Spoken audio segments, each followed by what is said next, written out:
Salut à tous, c'est The Blatt et aujourd'hui je vais vous présenter une nouvelle machine qui comme d'habitude m'a été envoyée par Geekbuying. Il s'agit de l'Anycubic Cobra S1 dans sa version combo. On est sur une machine de type Core XY, enceinte fermée, donc le même type de machine que la série P1 ou X1 de chez Bambu Lab. Eh bien écoutez, on se retrouve tout de suite après ça.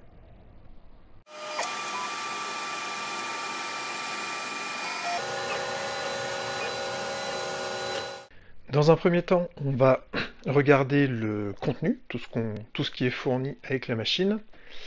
Donc on a une documentation, on a quelques outils, et ensuite le reste va être dans la machine. On va enlever toutes les parties plastiques. Ici on a l'écran tactile qui peut se tourner comme ça pour prendre moins de place. On a évidemment un couvercle supérieur qui va avec la porte pour pouvoir garder une enceinte fermée si jamais on en a besoin.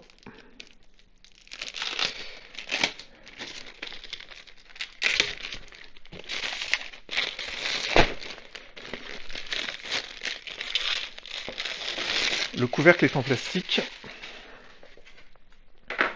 comme la porte d'ailleurs. Petite fiche d'information de comment mettre en place comment enlever tout ce qu'il y a à enlever à l'intérieur de la machine.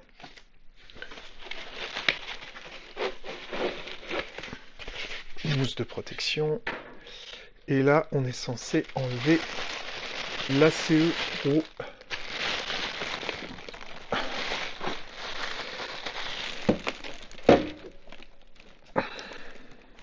Alors, ok. Avant de tirer dessus, il faut dévisser les vis qui sont là, qui maintiennent en fait l'ACE en place pour éviter qu'il bouge.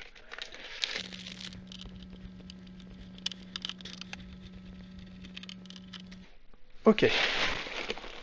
Voilà.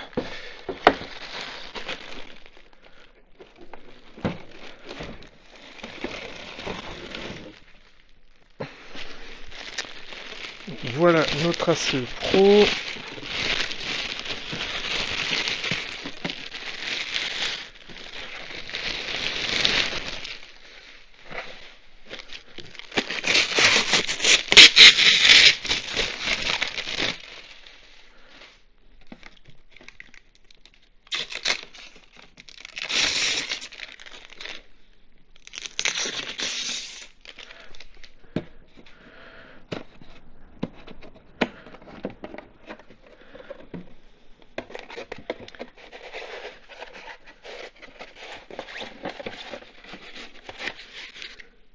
J'ai l'impression qu'on a quelques nouveautés, comme ces guides bobines là. Il ne me semble pas qu'on l'avait dans l'ACE Pro de la Anycubic Cobra 3. Les câbles, les tubes de guidage, et puis comme d'habitude maintenant, un tout petit peu de filament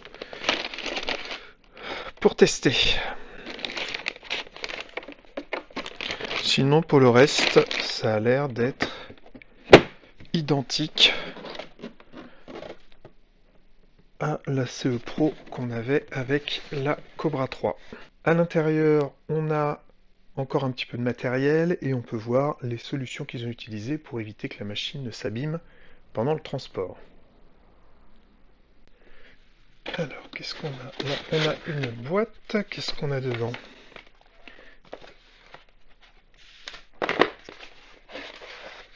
Alors, on a une clé USB, on a... Ah, bah oui, on a le système qui va venir se fixer à l'arrière de la machine pour gérer l'ACE Pro, puisque là on va pas se retrouver avec un système directement sur la tête comme sur la Cobra 3. On a un tube de guidage qui vient de l'extérieur de la machine, ici, et qui vient à l'intérieur, qui vient jusqu'à la tête, comme la X1 de chez Bambu Lab. Même système.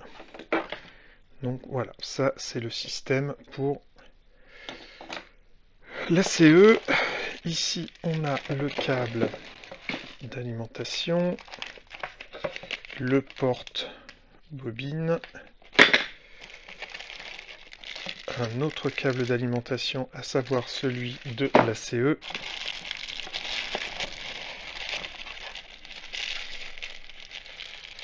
Ah, on a...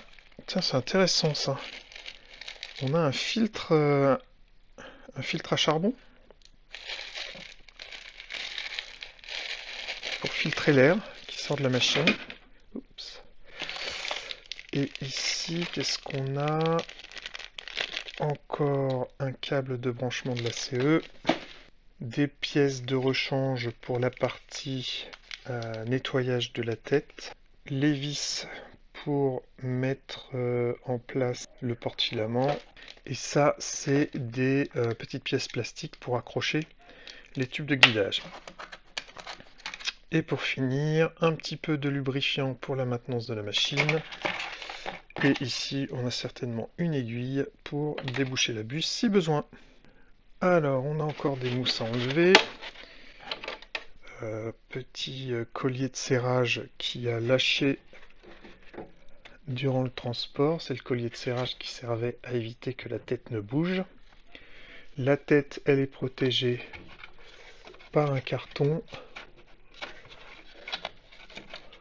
Alors, pour information, quand on m'a livré la machine, le livreur a fait tomber le carton. Je l'ai entendu rager à côté de son camion.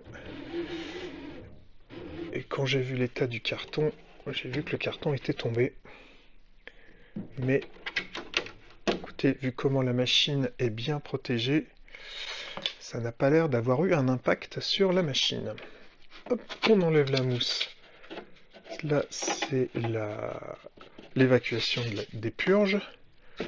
On enlève les mousses ici aussi. Voilà.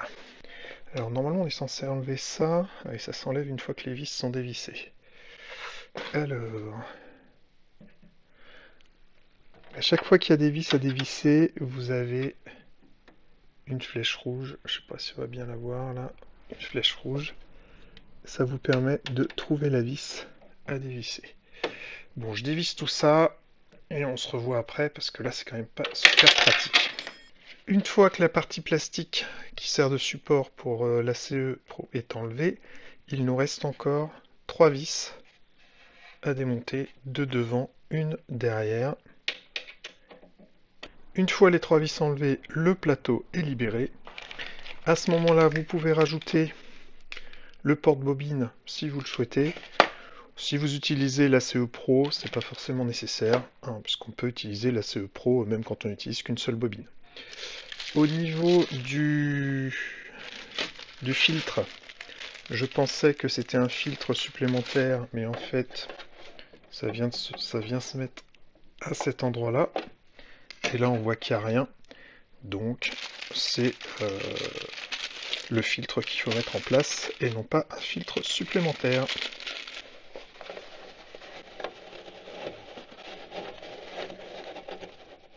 Est-ce que ça rentre comme il faut?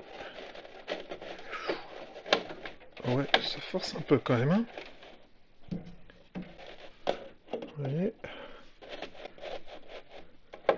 ça m'embêterait que ça s'ouvre en cours d'impression à cause des vibrations. Je me demande si je vais vraiment le mettre. Sachant que j'ai tendance à imprimer principalement du PLA, ouais, ça a l'air d'aller mieux comme ça. Ok. Et bien maintenant, on va s'occuper de la mise en place de la CE. Alors, on va en profiter pour faire un petit tour de la machine. Donc, on a vu l'écran. Ici, on a la prise USB pour venir brancher la clé USB si on travaille via la clé USB et pas en réseau. Sur l'arrière, on a les branchements pour la CE Pro, la prise d'alimentation, l'interrupteur. Ici, on a la sortie du ventilateur de la chambre de l'imprimante. C'est là qu'on vient fixer le porte-bobine si on veut le fixer. La sortie des purges. Un autre ventilateur qui est au niveau du filtre qu'on a mis en place. Du côté gauche, rien du tout. Donc on a nos tubes de guidage et surtout il nous faut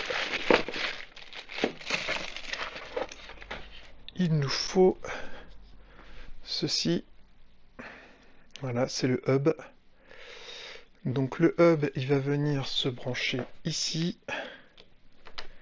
et on va l'accrocher comme ça et on a deux vis, les vis for filament hub. Donc vous avez deux trous pour venir placer votre hub, comme ça vous savez que vous êtes en face des pas de vis. Ok, voilà, c'est fixé, c'est parfait. On branche, c'est la prise à 6 pins, donc on branche sur la prise femelle qui va bien, à savoir celle qui est la plus à droite.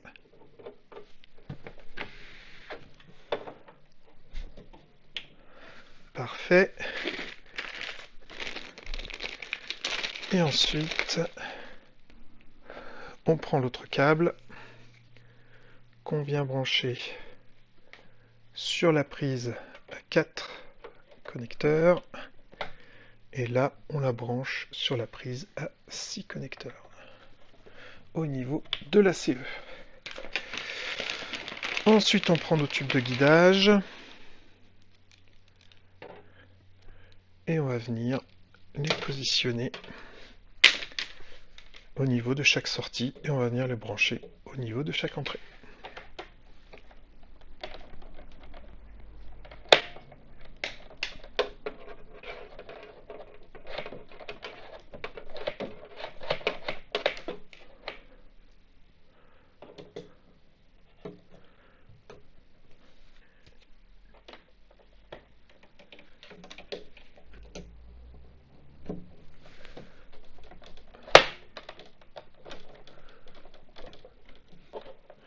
Alors, comme pour la Cobra 3, sur le premier, j'ai réussi à le brancher. Là, par contre, ça veut pas. Ah, si j'enlève pas le petit truc bleu, et c'est là que c'est ultra chiant. Ils sont pas très compliqués à enlever, mais par contre, à remettre. Faut bien penser à tirer sur le tube de façon à faire sortir la partie plastique. Cette partie plastique qui sert un petit peu de buffer pour remettre votre petit collier de serrage. Sinon, vous allez galérer. Enfin, votre collier de blocage, pardon.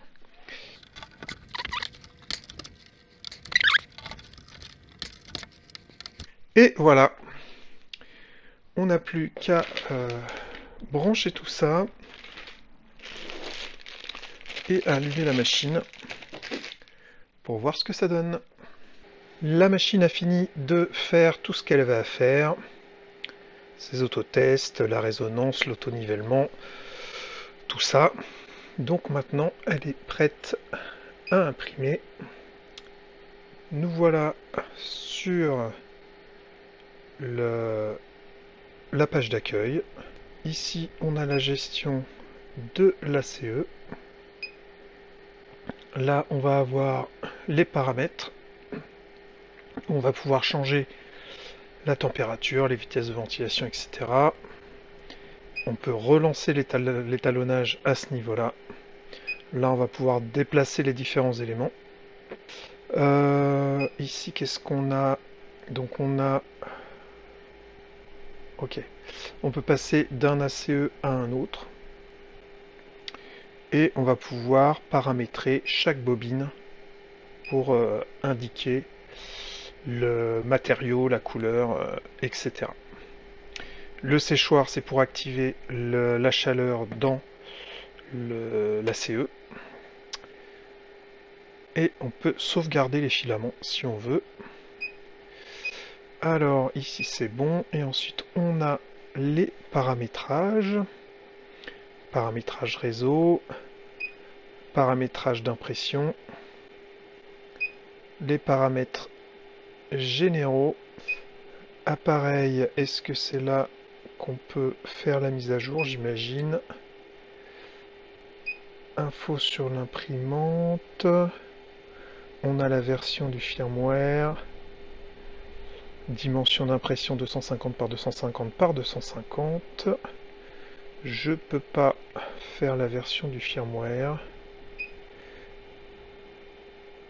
Là c'est pareil, si je clique il se passe rien. Suivant. Donc ça c'est pour imprimer. Local, clé USB, depuis le cloud. Ok, donc là le problème c'est que l'imprimante n'est pas en réseau. Donc je vais régler ça et on pourra voir après si il nous propose automatiquement la mise à jour. Donc maintenant que je suis bien connecté, voilà. Je clique sur appareil et là il nous propose de faire la mise à jour du firmware. Ok. Voilà. On va laisser la machine faire sa mise à jour. On va vérifier en même temps pour la CE. Et ensuite on pourra enfin commencer à imprimer. On est donc parti pour notre première impression qu'on va imprimer avec du filament gris de chez Anycubic. Donc je vais le mettre sur le premier emplacement de la CE. Je l'insère dans la petite entrée orange. Il ne veut pas rentrer. Alors, sûrement à cause de l'extrémité du filament, donc on va le couper en biseau et on insère.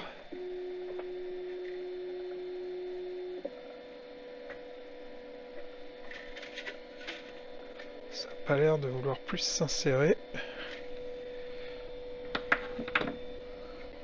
Ça commence bien cette histoire. Je comprends pas.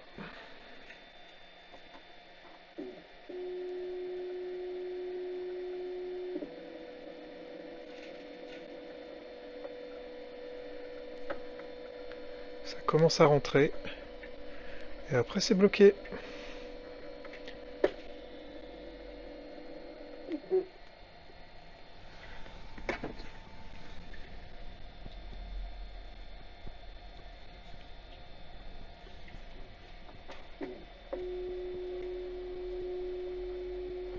Ah, cette fois-ci c'est bon. Bon. Sûrement un petit bout de l'extrémité du filament qui bloquait.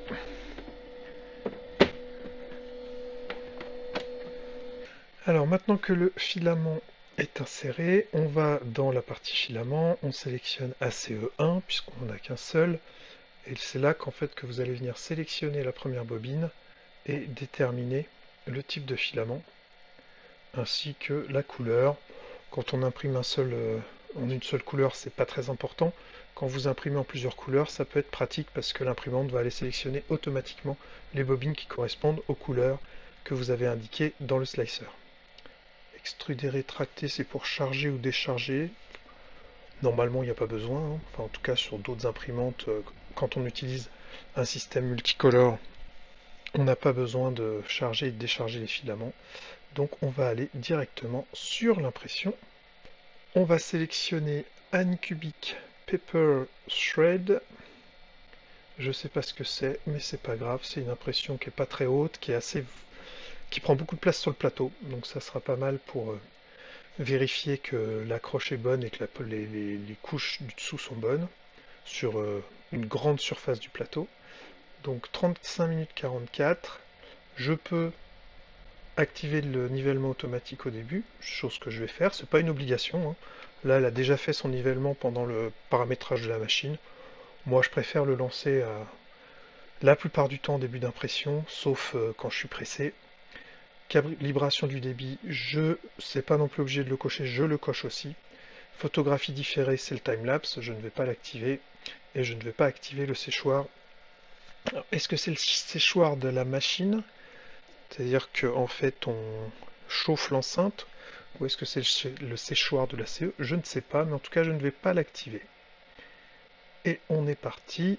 Donc là on choisit la bobine que l'on souhaite, suivant, et on est parti. Alors petite chose importante, quand vous imprimez du PLA, il faut ouvrir la porte. Soit il faut ouvrir le capot supérieur, mais là comme j'ai la CE qui est posée dessus, je ne vais pas pouvoir le faire. Donc du coup je vais ouvrir la porte, parce que si vous n'ouvrez pas la porte, la chaleur va... la température va augmenter dans l'enceinte. C'est pour ça que c'est une enceinte fermée d'ailleurs, pour les filaments qui ont besoin de garder une constance de température. Sauf que avec le PLA, vu sa température de, comment on appelle ça, vitrification, je sais plus quoi, enfin bref, la température de fonte du PLA, si vous avez une enceinte qui est trop chaude, si vous imprimez dans un environnement trop chaud, vous avez des risques d'obstruction de la buse. Voilà, donc quand on imprime du PLA avec une machine fermée, et ben en fait on laisse la machine ouverte.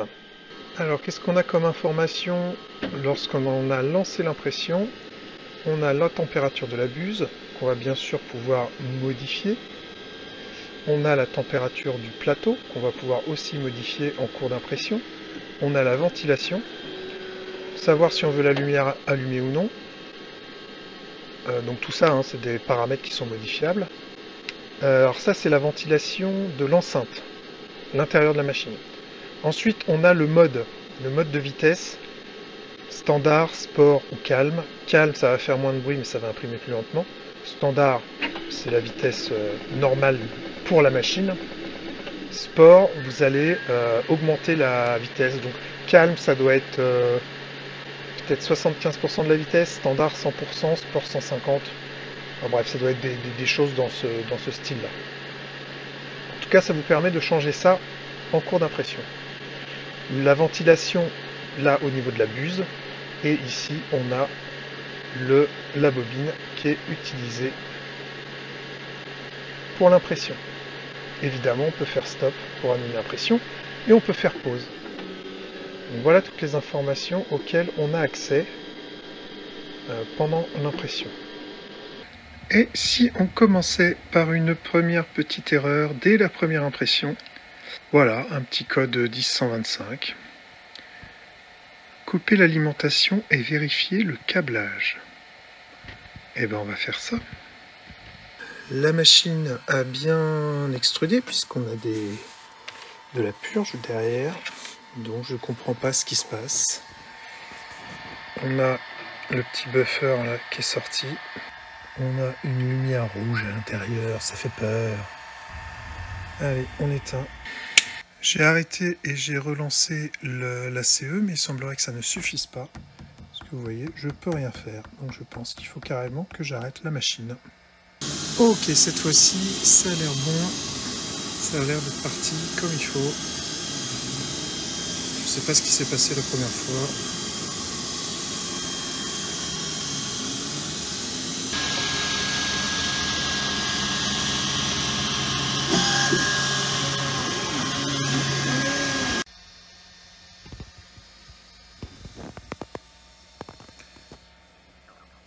Je me demandais ce que c'était.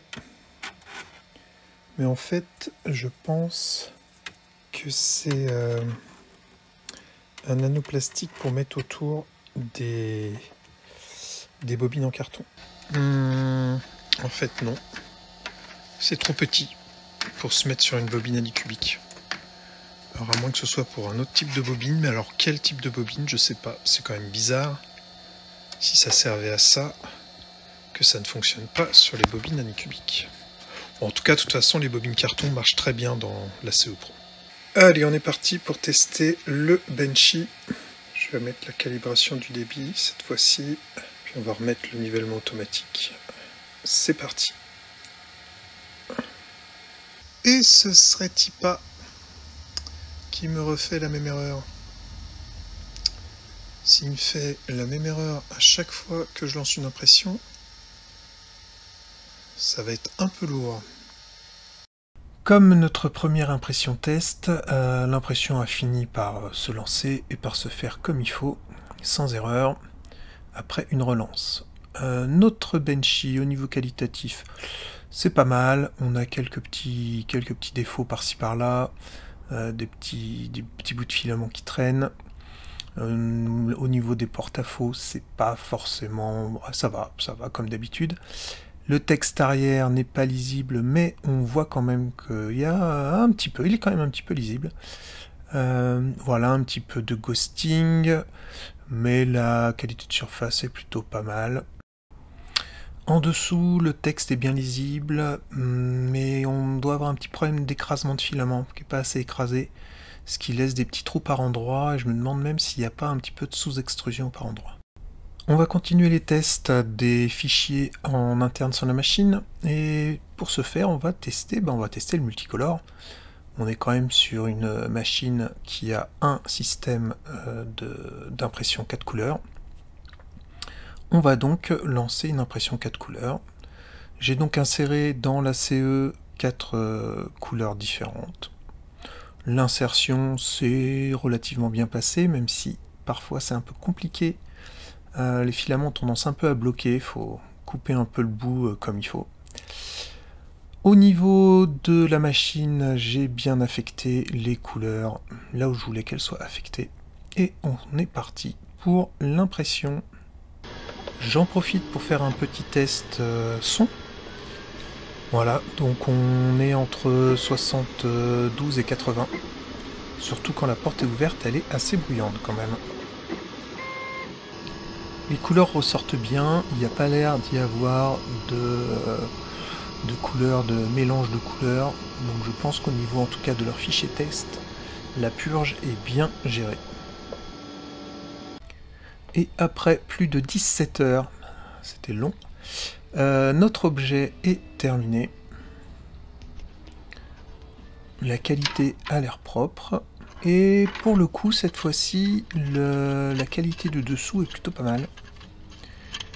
Donc je pense que c'est peut-être les autres tests qui avaient des problèmes. Évidemment, ça tourne sans aucun problème. D'un autre côté, il y a de la marge. Je pensais que les cercles étaient plus serrés les uns par rapport aux autres, mais au final non. Donc il y avait quand même peu de chances que ça marche pas bien. On va maintenant passer à l'impression d'objets externes. Donc je vais partir comme d'habitude sur mon Octatwist, le fidget que j'imprime à chaque fois.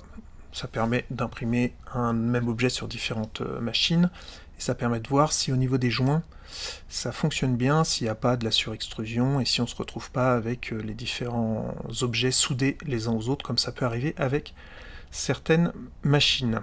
Pour paramétrer la Cobra S1, écoutez, vous allez tout simplement dans l'ajout de machine, vous allez dans la section Anycubic et vous sélectionnez la Cobra S1, c'est aussi simple que ça. Et voilà, vous voyez, dans la liste, j'ai pu récupérer la Cobra S1, ça nous met directement le plateau, enfin une visualisation du plateau. Je vais m'amuser un petit peu avec les couleurs, et puis du coup, après, on va lancer l'impression.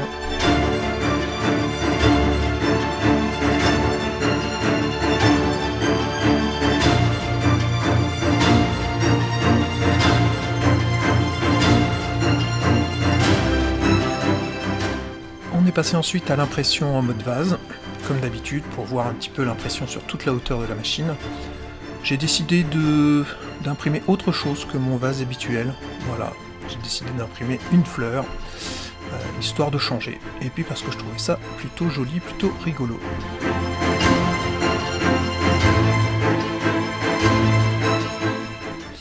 Comme l'erreur 10125 est un problème lors de la calibration en début d'impression, puisque quand je ne la mets plus, je n'ai plus de problème, bah, j'ai décidé de tester sans la CE pour voir si ça réglait le problème, donc d'imprimer directement avec la bobine par l'arrière, en insérant le filament directement.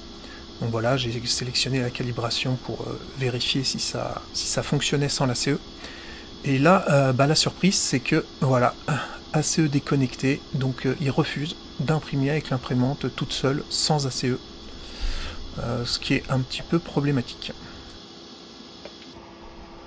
Bien sûr, j'ai essayé avec l'ACE branché, l'ACE débranché, l'ACE allumé, l'ACE éteint, rien n'y fait.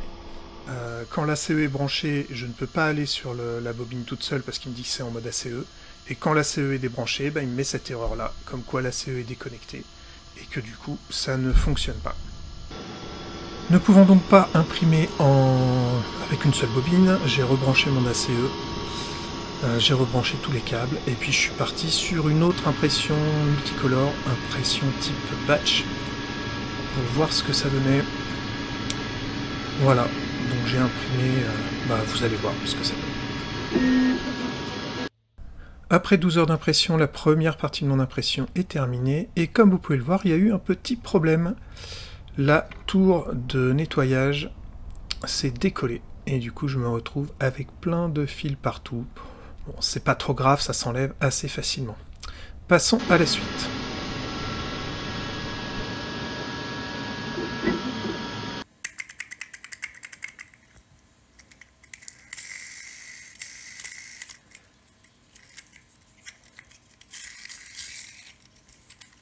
Et nous voici arrivés à la conclusion de cette vidéo. Alors, Anycubic, j'ai quasiment toutes mes imprimantes résine qui sont des Anycubic. Au niveau des imprimantes résine, j'ai aucun problème.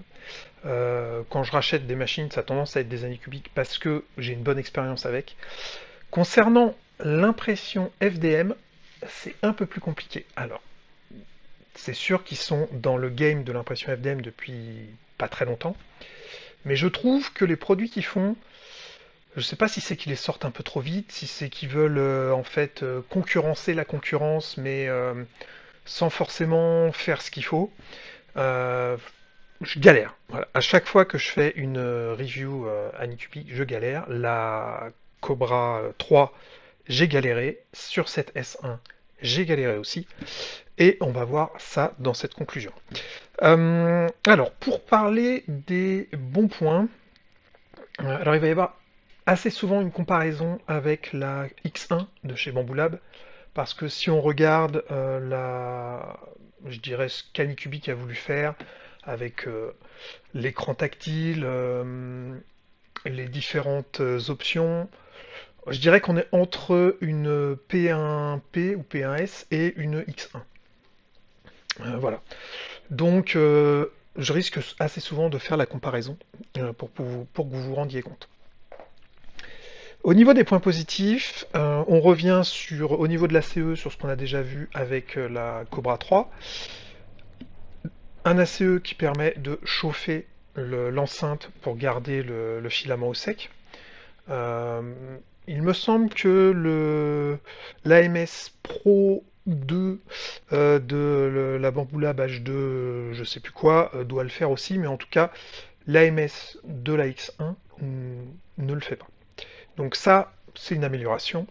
Par rapport à la Cobra 3, ils ont rajouté des intercalaires sur le capot de l'ACE pour mieux caler les bobines. C'est plutôt pas mal, sauf quand vous avez des bobines qui frottent, mais moi ça m'est pas arrivé. Ça marche plutôt bien.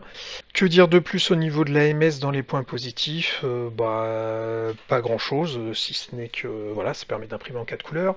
Au niveau de la machine, la qualité d'impression, on a pu le voir pendant les vidéos, la qualité d'impression est bonne. La gestion des couleurs, ça fonctionne bien. Voilà, donc en termes de qualité et en termes de rapidité, la machine fait son boulot. Il n'y a pas de problème vis-à-vis de ça. Accès à la prise USB, bien, ça reste une machine tout à fait correcte, qui imprime bien, et qui a comme gros avantage quand même son prix. C'est-à-dire que là, en mode combo, on est quand même à 550 €. Donc, bon, en promotion, machin, mais on est à 550 €. Quand vous savez qu'une X1, ça vaut 1400 €, ben, on n'est pas du tout sur la même gamme de prix. Donc un de ses très gros avantages, c'est son prix. En machine avec enceinte fermée, filtration de l'enceinte, l'ACE chauffant en plus, tout ça pour 550 euros, bah voilà. Après, je peux râler, je peux dire que j'ai galéré, mais 550 euros. Donc c'est un entrée de gamme, ça ouvre l'impression en multicolore à tout un tas de personnes qui n'ont pas forcément les moyens de dépenser plus de 1000 euros pour avoir une machine. Parlons maintenant des petites choses qui fâchent. Alors je mets ça entre guillemets, hein, parce que par rapport au prix, bah, forcément, on ne peut pas non plus avoir la même qualité qu'une machine à 1400 euros. L'ACE, l'ACE, j'ai du mal. Le fait que les axes sur lesquels reposent les bobines, le fait que ce soit pas motorisé, alors évidemment c'est pour faire des économies, le fait que ce soit pas motorisé, ben des fois les bobines quand ça se rembobine, ben en fait ça se rembobine pas et on peut se retrouver avec des bobines dans des états un peu bizarres. Et puis les entrées, j'ai du mal. L'AMS, que ce soit l'AMS ou l'AMS Lite de chez Bamboo Lab, j'ai aucun problème à faire rentrer les filaments et à que les filaments soient entraînés. L'ACE, j'ai systématiquement, je rentre mon filament et ça bloque. Il faut que je le redécoupe, que je le rentre, ça bloque, et au bout d'un moment, ça finit par passer le... En plus, c'est pas loin, hein, c'est vraiment à ce niveau-là, ça finit par passer l'endroit qui bloque, et ça finit par s'entraîner. Mais j'ai, je dirais, 4 fois sur 5, un problème du filament qui veut pas rentrer. Et ça, c'est chiant. Ça, c'est chiant. Qu'est-ce qu'il y a d'autre à dire au niveau de l'AMS en point négatif? Je crois que c'est à peu près tout. Contrairement au système de chez Creality, on n'a pas de visibilité quand on est en dessous, bah, comme sur l'AMS de chez Bamboo Lab. Donc il y a des fois on ne sait pas trop ce qui se passe, ce qui force à démonter. Donc c'est pour ça que moi j'ai tendance à préférer les systèmes d'AMS ouverts, ou alors ceux où on voit ce qui se passe. Parce que là encore, tout ce qui est système de tube de guidage, bah, ça n'est pas visible, ça n'est pas accessible. Donc bon, voilà pour les parties qui peuvent être négatives sur l'ACE. Sur la machine en elle-même. Alors, sur la machine en elle-même, alors, petite chose à dire quand même par rapport à une X1, c'est que là on est sur du tout plastique. Donc je vous ai dit les portes et le couvercle, mais vous avez aussi tout le pourtour à part l'arrière. Non, même pas. C'est vraiment tout plastique. Donc forcément, c'est pas la même rigidité qu'une X1. Au niveau de la machine, en termes de fabrication, j'ai juste vu un problème qui peut amener à des erreurs d'impression. C'est au niveau de la purge. Il y a des fois, on se retrouve avec un embouteillage de purge. Je vous montre, hein, on se retrouve avec des trucs comme ça, où en fait, vous regardez derrière, vous voyez que ça bouchonne, vous tirez, et là, vous avez tout un tas de purges qui sont solidifiées entre elles parce qu'elles se posent les unes sur les autres à force de faire un embouteillage. Et du coup, si vous surveillez votre machine et que vous vous en rendez compte, ça va. Mais si vraiment on se retrouve avec un gros bouchon, bah, on peut se retrouver avec une erreur d'impression parce que, bah, au bout d'un moment, la machine n'arrive plus à éjecter les purges. Donc ça, je dirais que c'est le seul problème que j'ai rencontré en termes de conception au niveau de la machine en elle-même. Là où ça bloque, là où c'est vraiment problématique, enfin c'est problématique oui et non, mais c'est problématique immédiatement, c'est au niveau logiciel. Au niveau logiciel, il y a du boulot là, parce que premier problème, durant la vidéo, vous avez vu que j'avais souvent des erreurs 10.125, je crois, ou 11.125, liées au MCU, qui, contrairement à ce que je dis dans la vidéo, n'est pas lié à la CE, mais plus à la tête en elle-même. Et donc qui dit qu'il y a un problème qu'il faut débrancher, vérifier. Au final, il s'avère que le problème n'intervient que quand vous cochez la calibration du débit au niveau du début d'impression. Si vous enlevez ça, toutes mes impressions, une fois que j'ai enlevé ça, elles se sont déroulées sans aucun problème. Je suis allé voir sur internet et j'ai en effet vu des retours sur ce problème-là et des réponses d'Anycubic fait sur ce problème, disant oui, avec la dernière mise à jour, en effet, il faut décocher, il faut enlever cette calibration du débit parce que sinon ça fait une erreur. Faites une mise à jour, s'il vous plaît, assez rapidement, parce que l'air de rien, faire cette calibration de débit, ça aide à avoir une meilleure qualité d'impression. Alors je suis d'accord que la qualité d'impression est déjà très bonne sans cette calibration de débit, mais il faut qu'on puisse la mettre en route si on a envie de la mettre en route. Autre souci, imprimer avec le porte-bobine arrière en accès direct, en passant directement par le tube de guidage, en le débranchant du buffer et en passant directement par le tube de guidage. Ben, j'ai pas réussi. Rien à faire, et là sur internet j'ai trouvé aucune info. Je ne sais pas si personne n'a eu le problème, si personne n'a testé, mais quoi qu'il arrive, si l'ACE est branchée, on ne peut pas accéder à la prise directe, contrairement à chez Bambu Lab. C'est pas possible, ça dit il y a l'ACE, donc on clique sur l'onglet, ça ne marche pas. Et si vous débranchez l'ACE, vous pouvez aller sur l'onglet, vous pouvez insérer le filament, et quand vous lancez l'impression, ça vous dit que l'ACE n'est pas branché et qu'il faut brancher un ACE. Donc, impossible d'utiliser l'accès direct via le porte-bobine arrière, ce qui peut être sérieusement problématique si vous voulez imprimer du TPU, puisque on sait que les systèmes multicolores type ACE, AMS, etc., bah, le TPU, ils n'aiment pas trop. Donc, ces deux points ne sont pas des points bloquants, parce que c'est des points logiciels. Donc, je pense qu'en faisant des mises à jour, ils vont régler ces problèmes. Surtout si on leur remonte qu'il y a ces problèmes, bah, ils vont changer le firmware pour que ça fonctionne. En tout cas, j'espère. Pour conclure, à 550 €, c'est une très bonne machine. Voilà, ça, on voit qu'ils veulent mettre les pieds dans le plat, qu'ils veulent casser le marché. Ça a des inconvénients, hein, forcément. On se retrouve avec certaines choses où ils font des sacrifices pour réduire les coûts, peut-être même au niveau du développement de leur firmware, etc. Après, il faut bien avouer que la X1 de Bambu Lab, je l'ai eu dès le début, et au début, il y avait des problèmes logiciels, pas trop de problèmes matériels, mais surtout des problèmes logiciels.